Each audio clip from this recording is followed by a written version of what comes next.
Hello மக்களே, இன்னைக்கான மூணாப்புறமா release ஆயிடுச்சு. என்னடா சிரிச்சுக்கிட்டே சொல்றானேன்னு பாக்குறீங்களா? செம்மையா இருக்கு. சொல்ல போனா இன்னைக்கு அந்த எபிசோடு வேற லெவல்ல இருக்கும் போல இருக்கு. நம்ம கண்டு மயிலாம் வாங்க நம்ம இப்போ வீடியோக்குள்ள போகலாம். வீடியோக்குள்ள போறதுக்கு முன்னாடி நம்ம சேனல் புதுசா இருந்துச்சுன்னா சப்ஸ்கிரைப் பண்ணிருக்காண்டு இந்த வீடியோ ஒரு லைக் பண்ணிருக்கேன். எனக்கு ரொம்ப ரொம்ப ஹெல்ப்ஃபுல்லா இருக்கும். வாங்க வீடியோக்குள்ள போகலாம். என்னடா சிரிச்சுக்கிட்டே இருக்க அப்படிங்கிற மாதிரி அப்படிதான் பண்ணிட்டு இருக்காங்க. ஆனா அங்க கோவமா தான் இருக்காங்க. ஐயோ, தரம் நான் போன வீடியோல சொல்லியிருந்தேன். செம்மையான ஒரு கான்செப்ட் தான் வந்திருக்குது சொல்ல போனா. ஆனா அதுல நம்ம அர்ச்சனா மாட்டிக்கிறாங்க. அர்ச்சனா மாட்டுறதுக்கும் வேற ஐடியா ஒண்ணு இருக்குது. அண்ட் அது இல்லாம அவங்க தப்பிக்கிறதுக்கும் வேற ஐடியா இருக்குது.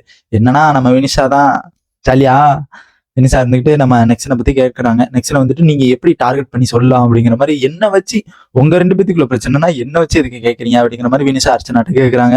அது கேட்கும் போது அர்ச்சனா இருந்துகிட்டு நான் வந்துட்டு அவனை ஸ்ட்ராட்டஜி தான் பண்ணேன் அப்படிங்கிற மாதிரி ஒரு இது சொன்னாங்க. என்னை பத்தி அவன் பேசினா என்ன கோவப்படுத்தினா என்ன ஹர்ட் பண்ணா, அதனால நான் அடுத்த நாள் அவனை வச்சு நான் செஞ்சேன். அதுவும் உங்க பாயிண்ட் எனக்கு வேணும், அதனால நான் எடுத்துக்கிட்டேன் அப்படிங்கிற மாதிரி நம்ம வினிஷாட்ட நம்ம அர்ச்சனா சொல்லிட்டு இருப்பாங்க. வினிஷா இருக்க டென்ஷன் ஆவாங்க.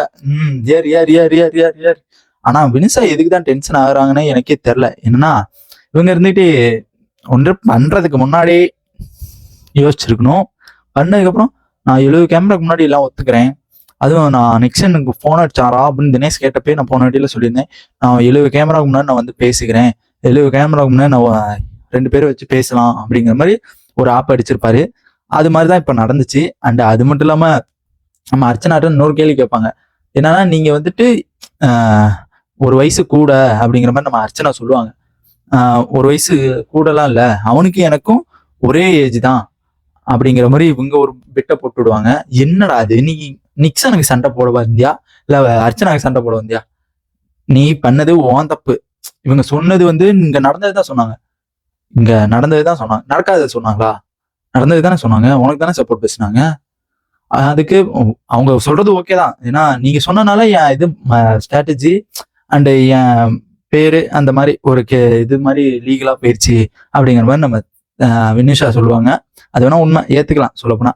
ஏன்னா அவங்க வந்துட்டு ஒரு நம்மளா இருந்தாலும் அப்படிதான்.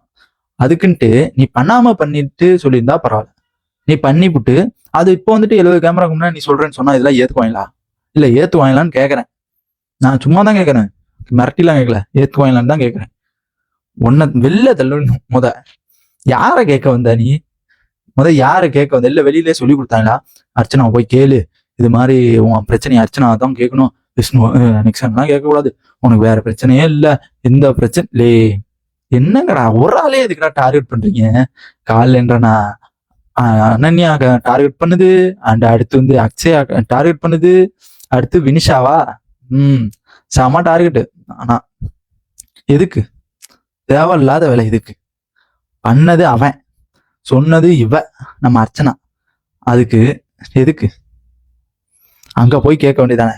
இல்ல சும்மாதான் கேட்கறேன். நீ அங்க போய் கேட்டா அவன்கிட்ட வந்தோன்னே கேட்கணும். சண்டை போட்டது வந்து வேற விஷயம். நீ ஒரு நடந்தது தான் சொல்லி சண்டை போட்டுச்சு. அதுக்கு வந்துட்டு அர்ச்சனா போயிட்டு அது இதுன்னு கேட்டுக்கிட்டு இருந்தா அர்ச்சனா என்ன பண்ணும்? நீயே சொல்ல, அர்ச்சனா என்ன தான் பண்ணும்?